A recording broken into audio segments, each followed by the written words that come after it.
subjective reality or mga organic portals, or tinatawag nila to non-player characters or background characters.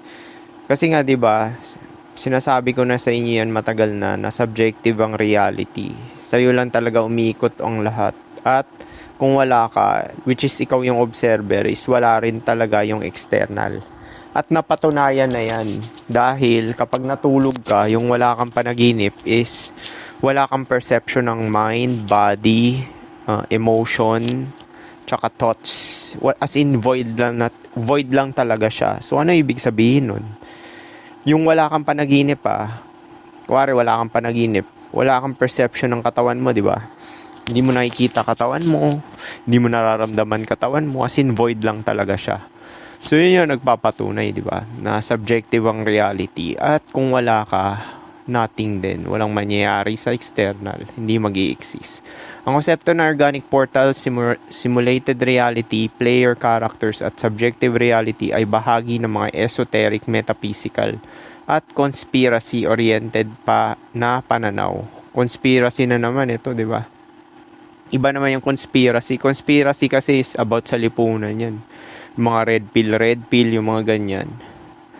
Wala itong matibay na ebidensyang siyentipiko, ngunit maraming tao ang interesado rito bilang isang paraan ng pag-unawa sa karanasan ng tao. Mahalaga rin ihiwalay ang mga ideyang ito sa mga napatunayang katotohanan. Ito, may katanungan lang ako.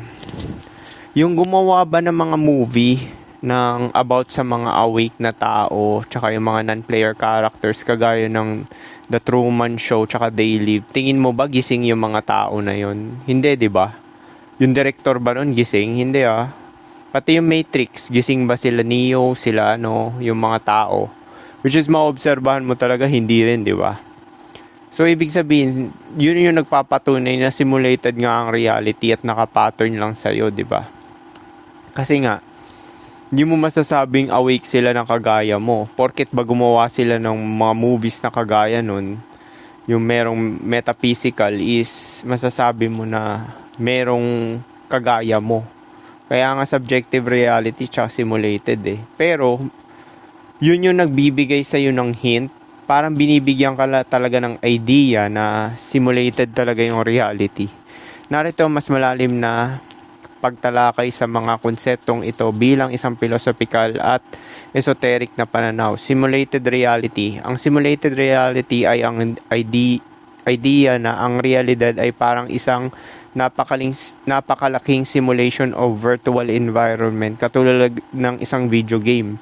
May mga rules programming at mga pangyayaring tila paulit-ulit. So yan nga yun kasi nga sa'yo talaga siya nakapattern. Mapapansin mo to. Meron kang mga tao na may encounter na paulit-ulit. Nag-iiba lang yung katawan nila. Pero yung ugali nila, karakter nila, tsaka yung script na binabato sa'yo, ibig sabihin yung mga sinasabi, paulit-ulit, di ba? So parang magtataka ka. Sabi ko, etong taong to, iba naman ng itsura, iba ng katawan. Pero pareho nung sinasabi nung isa. So parang yan yung sinasabi nila na ship, di ba? Yung mga brainwash na tao. Pero sa totoo, kahit walang brainwashing is nakahook na talaga sila. Yung mga tao na yun na nasa paligid mo, meron talaga silang specific na script para makipag-interact sa'yo. Parang naglalaro ka ng video games, di ba?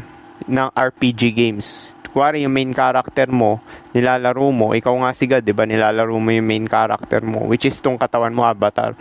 So may encounter ka dyan na merong mga tao, may specific role lang talaga sila sa buhay mo para i-continue mo yung paglalaro ng game, di ba? Kagaya ng role ng nanay at tatay mo, di ba? Kapatid mo, kaklase mo, katrabaho mo, business partners mo, may mga role lang talaga yan. Pero sa'yo pa rin talaga umiikot ang lahat kasi nga ikaw yung karakter. Ang bawat tao ay tila isang player sa isang malaking laro. Ang mga hamon, kabiguan at tagumpay ay bahagi ng game mechanics. Kasi survival game talaga to Sure, yung mga gusto mo ma-experience is party yan na survival game. Parang yan yung nagbibigay ng excitement at extra experience. para sa mga gusto mong ma-experience. Parang ganun lang talaga siya eh. So technically, di ba nga, kung makakapanood ka dyan ng mga nag-share ng mga wisdom is wala talagang meaning yung buhay. Kasi nga, tayo lang talaga nagbibigay ng meaning. Kasi nga, sa survival lang talaga siya umiikot. Paano mo masasabing totoo ito? Huwag ka kumain, di ba? Magkakaalaman tayo. Huwag ka rin matulog, huwag kang uminom. Which is obvious na obvious talaga kung ano talaga yung purpose talaga ng buhay, di ba? Yung mga gusto mo ma-experience is panakip-butas lang siya kung tutuusin at parang delusion, di ba? Parang illusion or delusion. Parang nilalaro mo lang yung sarili mo or pinapaasa, di ba? Ang layunin ay hindi lamang mabuhay kundi magising, awaken na mas malalim na katotohanan. Yes, ang totoong awakening talaga ay survival lang talaga, may iikot ang lahat. Buti nga natuklasan ko na yan dati kasi nga kung makikita mo yung mga successful or kahit hindi successful, hindi sila naiiba, magkapareho lang yan.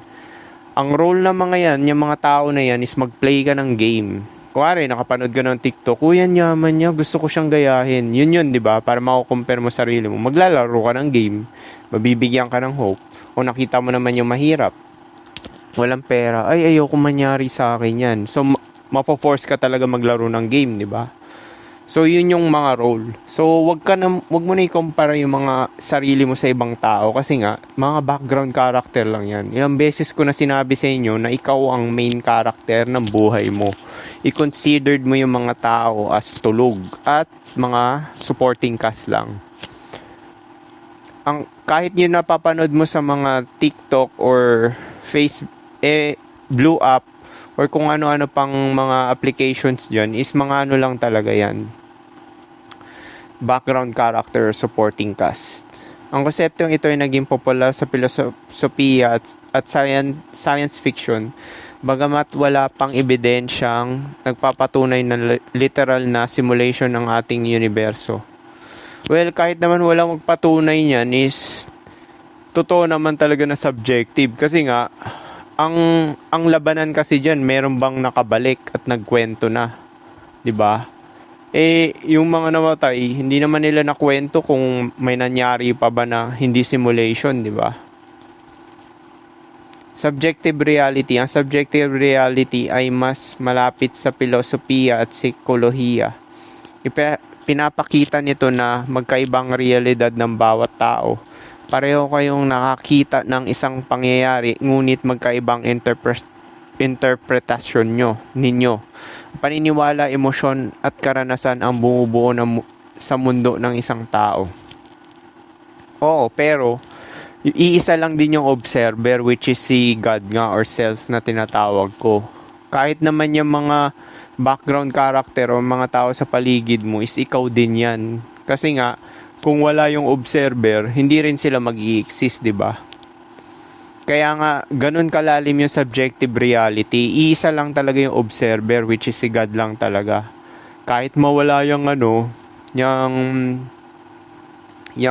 yung mga background character or ikaw, is infinite pa rin or zero or nag-i-exist pa rin si God, di ba? Or yung tinatawag nating void, kawalan, nothing. Sa ganitong pananaw, tila may mga taong paulit-ulit na pumapasok sa buhay mo dahil sa mga pattern na napapansin mo. Totoo yan. Lalo na yung trigger mo. Kasi kung may trigger ka, kunwari, ako rin may trigger din. Kasi, kunwari, hanggat di mo sila naalis sa'yo, or hanggat natitrigger ka pa rin, ang mangyayari is paulit-ulit mangyayari yan sa'yo. Kaya nga mapapansin mo, di ba? Di ba sa palabas ng Matrix, merong binanggit doon na si Agent Smith, di ba? Palipat-lipat lang ng katawan, pero yung trigger, yung tao, is parang pamilyar, di ba? Parang pamilyar. Ngunit, pero sinasabi sa mga manifestation na ano yan yung aral daw matututunan dapat. Well, hindi ako naniniwala kasi sa aral matututunan Kasi yung balak talaga ng Matrix, pakilusin ka talaga ng pakilusin. So kahit matutunan mo yung aral nung na-encounter mo na tao is babalik at babalik pa rin talaga yan. Kasi nga, ang role talaga ng mga agent is talagang pakilusin ka talaga. Kasi ikaw nga yung player eh. So fino-force ka talaga maglaro kasi nga buhay ka pa, 'di ba? Ngunit hindi nito nangangahulugan sila ay literal na nakaprograma para sa iyo. Yes, hindi. Totoo talaga nakaprogram sila sa iyo. Maaari rin itong ipaliwanag ng psikolohiya gaya ng tendency ng isip na makita ng pattern at magbigay ng kahulugan sa mga karanasan. Well, hindi mo naman makukuha yung pattern kung hindi mo naman paulit-ulit na nararanasan eh. Common sense naman yan, di ba? Saan mo ba nakuha yung pattern na yun? Siyempre, sa mga na-encounter mo na paulit-ulit. Organic portals. Sa ilang esoteric na paniniwalang, organic portals ay inilalarawan bilang mga taong sinasabing walang tunay na espiritual na kamalayan at kumikilos ayon lamang sa instinct o social programming. May ilang version pa ng paniniwalang ito ang nagsasabing maaari silang may impluwensya ng mga spiritual beings. Actually, naka-pattern talaga sila sa'yo. Ito yung tinatawag nating non-player characters or yung mga programmed na people. Yung mapapansin mo, nag-aantay sila. Ganito yan I'm sure may mga nakausap kayo na tao sa buhay nyo na pang-araw-araw Mapapansin mo, paulit-ulit lang yung sinasabi nila. Parang walang sense. Alam mo yung, hi, hello, bukas, nararanasan ko yan. Lalo na yung nagtatrabaho pa ako. Bigla sasabihin, hi, hello. Tapos kahit di ka na sumasagot, hi, hello. Parang sabi ko, Parang sirampla ako itong mga to. Yan yung sinasabi ko sa'yo, diba? Kahit di ka sumagot, hindi naman sila naiinis. As in, tuloy-tuloy pa rin talaga. Pero, napaka-weirdo talaga niyan. Diba? Lalo na yung mga sa umaga. Parang scripted talaga. Panoorin niyo yung Truman Show. Doon yung malalaman. Yung, good morning, Mr. Truman. Yung mga parang gumaganon. Gayon pa man, tapos, mahalata mo yung titig nila. Parang ano sila. Yung parang, pag tumitig sila, parang ayaw nila ipahalata na sila yung background character o nasa game ka. Medyo creepy talaga. As in, na-encounter ko rin yan everyday. Sa totoo lang. Nasanay na lang ako, 'di ba? Kasi hindi ka ba masasanay niyan pa everyday mo nararanasan. Gayon pa man, mahalagang tandaan na walang scientificong ebidensya na nagpapatunay na may mga taong literal na empty vessels o walang tunay ng kamalayan. Sa realidad, ang mga tao ay may iba't ibang personalidad, antas ng emosyonal na pagpapahayag at paraan ng pag-iisip. Ang pagiging tahimik, tila walang emosyon o iba ang pag-uugali ay hindi nangangahulugan kulang sila sa kamalayan o pagkatao. Ito yung sinabi ko, yung nagmimimik sila. Kasi nga, itong mga taong to, wala naman talaga silang essence. Bali, nagre-rely sila sa'yo kasi nga, ikaw nga yung player eh. So, ikaw yung observer, nag-iisang observer. Tapos, dahil nga ikaw yung nag-i-empower ng realidad, kung wala ka, hindi rin sila mag-i-exist. So, technically, nakarely sila sa'yo. Kaya mapapansin mo, inaantay ka nila, di ba? Kuwari, kinausap ka nila ng una, inaantay nila yung response mo. Kasi doon nakabase yung next na nila lang ibabatong script. Medyo creepy yan, tsaka nakakatakot sa una. Pagka unang gising mo pa lang, makikita mo yung nangyayari. As in, parang robot talaga tong mga taong to. Hindi mo naman sila i-judge kasi nga, well, parte yan ng game, di ba? Ikaw rin naman yan, nilalaro mo lang sarili mo eh. Pero medyo may pagka-weirdo talaga siya. Bakit tila may mga taong pattern sa iyo? Kapag napapansin mong may mga taong paulit-ulit na nagbibigay ng parehong uri ng karanasan, halimbawa, palaging may kritiko, may manipulator, o may sumusuporta, maaaring itong tingnan sa dalawang paraan. Esoteric na pananaw, bahagi ito ng iyong spiritual na paglalakbay o curriculum. Well, itong ganito is new age to. Parang masyado nilang binibigyan ng meaning yung mga ganyan, di ba? Pero sa totoo, dahil nga subjective reality, which is dito ka lang talaga dapat mag-focus, is, di ba sinasabi nila, kailangan matutunan mo yung aral. Kung ano yun nasa internal mo, yun yung reflection mo. Hindi rin, totoo rin naman yun, pero nakapattern yan dun sa'yo pa rin. Depende sa'yo kung ano yung i-respond mo. Kasi nga, ang role lang talaga nila is, pakilusin ka lang ng pakilusin at makipag-interact.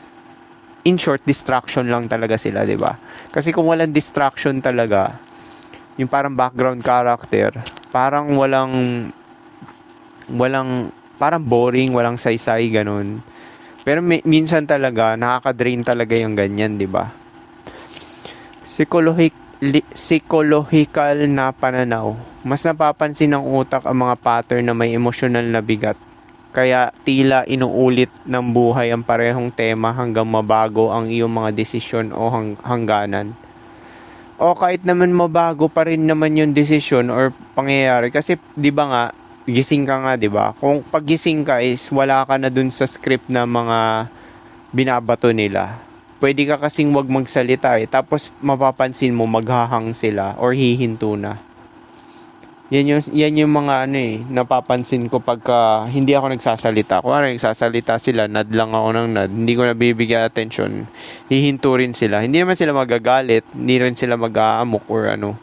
Kaya yung mga nakikita mo dyan sa mga balita, yung mga napapatay or kung ano pa mang krimen is mga NPC lang yan. Tsaka narinig ko na rin to kay Quartz Crystal eh. Never may experience ng player character ang super hirap at super yaman. Merong iba na super yaman.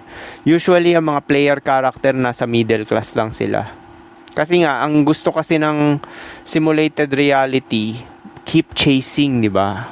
Chase mo yung success financially, iwasan mo yung maging mahirap. So usually nasa middle lang talaga yung mga player character.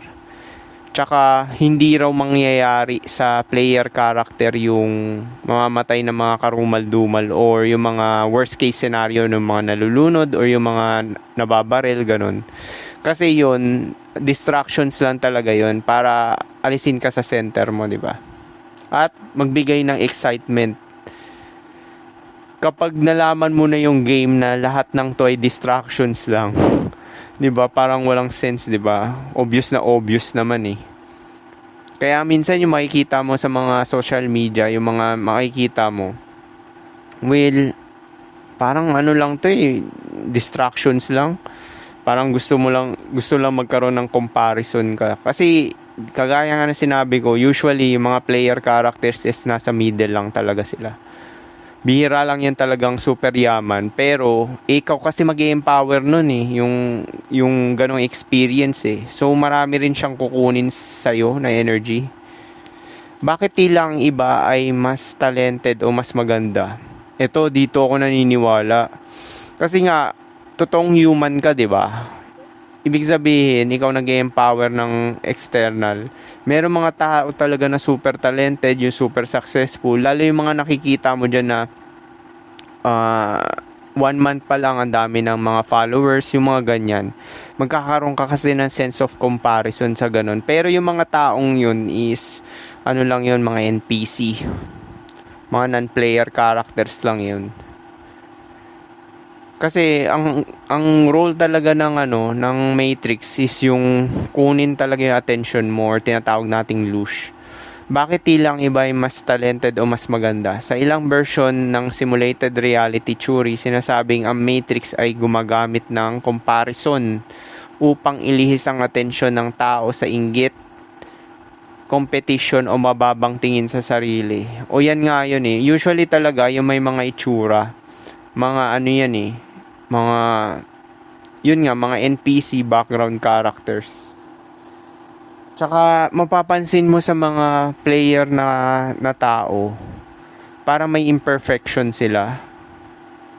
Tsaka unique sila manamit, unique talaga sila yung magsalita. Kagaya ko, 'di ba? Pag nagsalita ako, obvious na kakaiba sa lahat. Kasi nga nag-iiba yung tone ko, tsaka intonation, tsaka yung wave.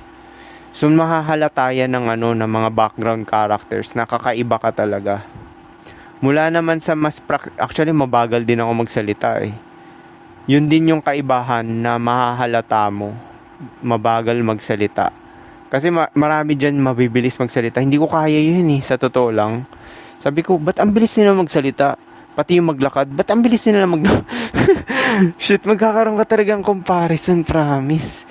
Yung parang, itong mga tao na to parang robot, sabi kong ganun. Sabi, ba't kaya nila yung ganun? Diba? Yung parang, mula naman sa mas practical na pananaw, ang pagkakaiba ng talento ay maaaring bunga ng kombinasyon ng genetics, kapaligiran, pagsasanay, oportunidad, at mahabang panahon ng deliberate practice.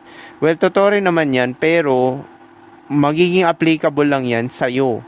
Pero kung sa ibang tao, well, magtataka ka na, 'di ba? Bakit sila nagagawa nila tong ganito, 'di ba?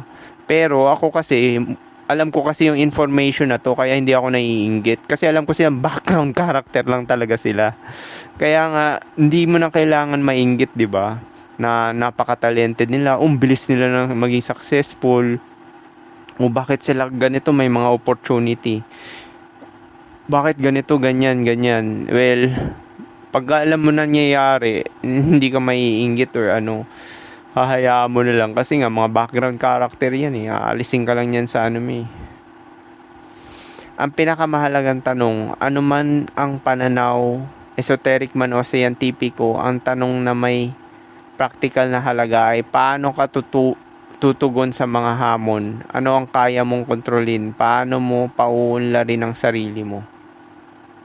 Ang pagtuon sa mga bagay na nasa iyong impluensya, mga gawi, kasanayan, relasyon at layunin ay may malinaw na benepisyo anuman ang pinaniniwalaan tungkol sa kalikasan ng realidad. Kaya nga sinasabi ko sa inyo, hindi na mahalaga kung awake yung tao or hindi. Ang mahalaga lang talaga is pabalik sa'yo. Sila ba may benefit? Kasi kung meron, magpapatuloy yung relasyon. Kung wala, walang relasyon na mangyayari. Mag-focus ka lang talaga sa mga ikakabuti mo or yung magbe-benefit ka talaga. Kasi ganun din naman sila, 'di ba? Actually, yung iba pa nga dyan, 'di ba, parang magtataka ka. Parang, parang, bakit ganito? 2 oras lang tulog niya, kayang-kaya niya. Samantalang ikaw, drain na drain, 'di ba? Yun, 'di ba? Yan yung sinasabi ko sa inyo.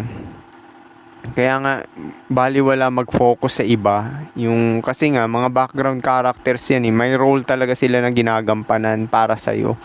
Para makipaglaro ka, 'di ba? Kahit nga hindi ka makapaglaro, mafo-force ka eh, 'di ba? Napapansin ko yan eh. Napapansin nyo, 'di ba? Paiba-iba ako ng lugar. Siguro naman yung mga nasa Facebook ko dyan, palipat-lipat ako ng lugar. Napapansin nyo, after 1 year, ganito. Dati nagtrabaho ako sa isang kumpanya for 10 years. Tapos, lagi ako nababato every 2 years. As in, palipat-lipat ka talaga. Kasi nga, napo-force ka, diba? Kasi nga, pag player ka, gusto kang pakilusin ng pakilusin. Yun yung naobserbahan ko dito sa realidad na to. Kasi panay lipat ako ng lipat ng lugar sa totoo lang. Parang every 2 years, mag-abroad, babalik dito, lipat ng lugar, yung mga ganyan. Tapos, kung hindi naman ako lilipat ng lugar, na sa specific na bahay lang ako, is, ang daming ganap or drama, 'di ba? Or kung ano-ano pa. Gusto ko lang talaga pakinusin, 'di ba? Kaya nga ang sinishare ko sa inyo, yung subjective reality, para mag-focus ka talaga sa sarili mo at masulit mo talaga yung sarili mo.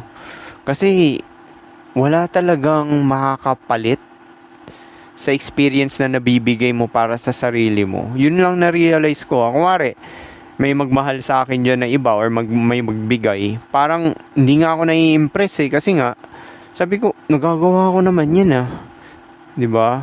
Kung kunwari, binigyan nila akong pagkain, well, nakakakain naman ako, nakakabili naman ako, kaya ko naman magluto, mas masarap pa nga, di ba?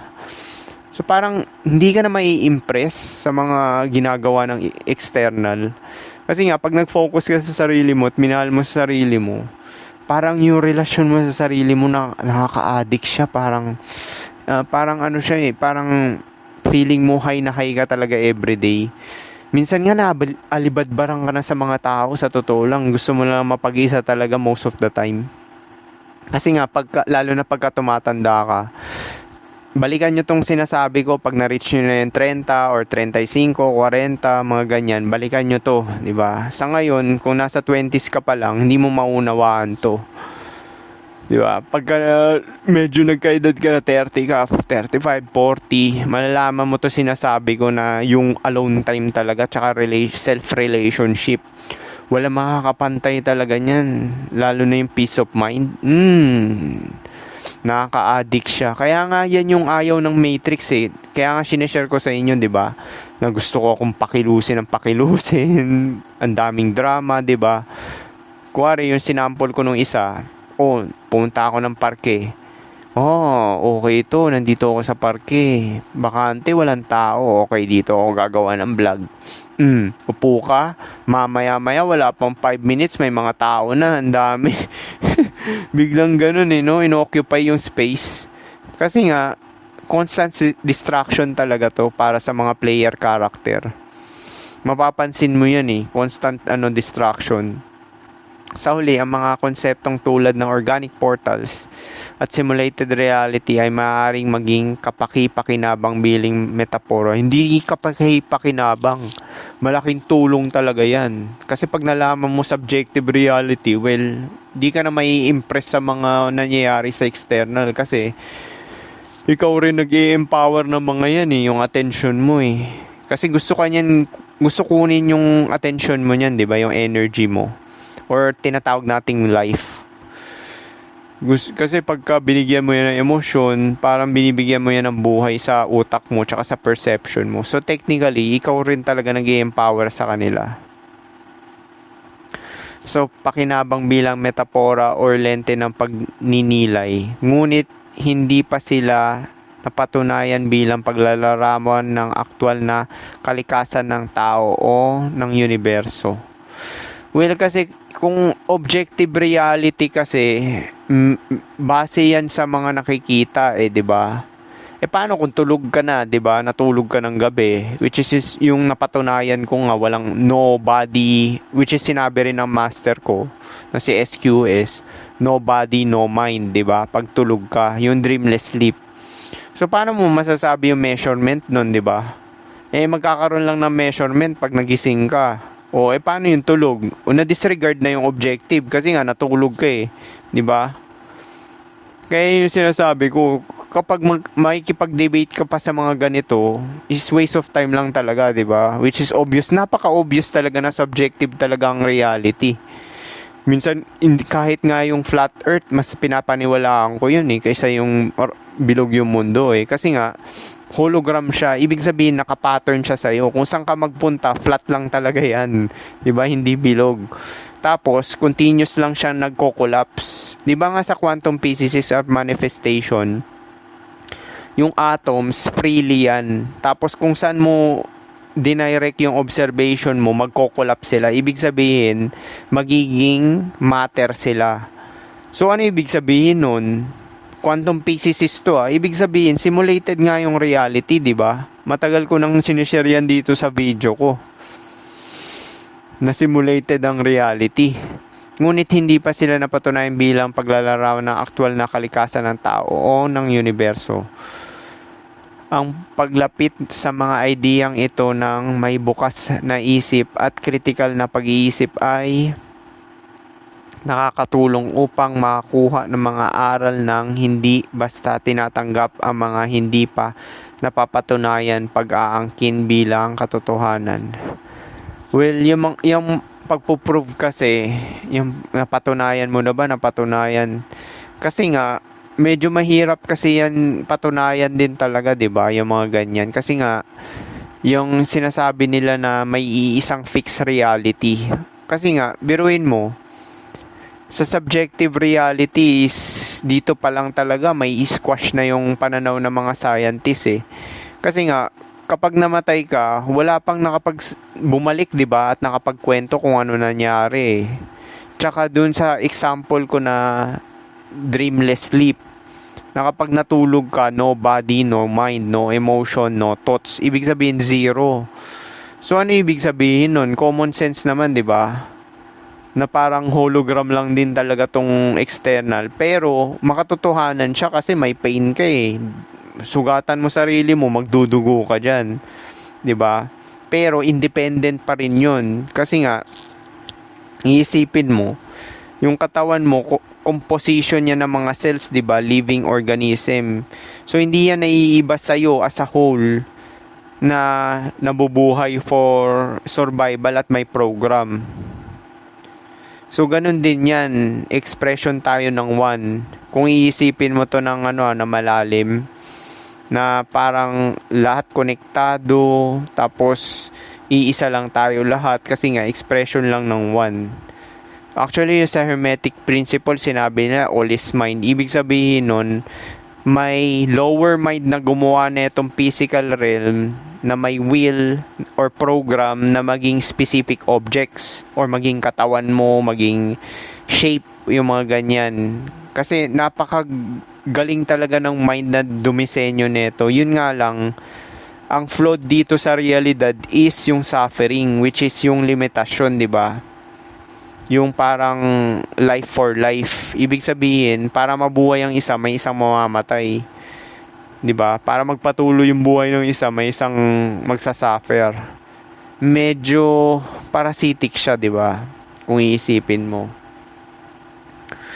Kaya nga yung Gnostic, dinivide nila as dalawang god yan. Yung isa, fall. Yung god na ito, nag-exist. Yung gumawa ng matter.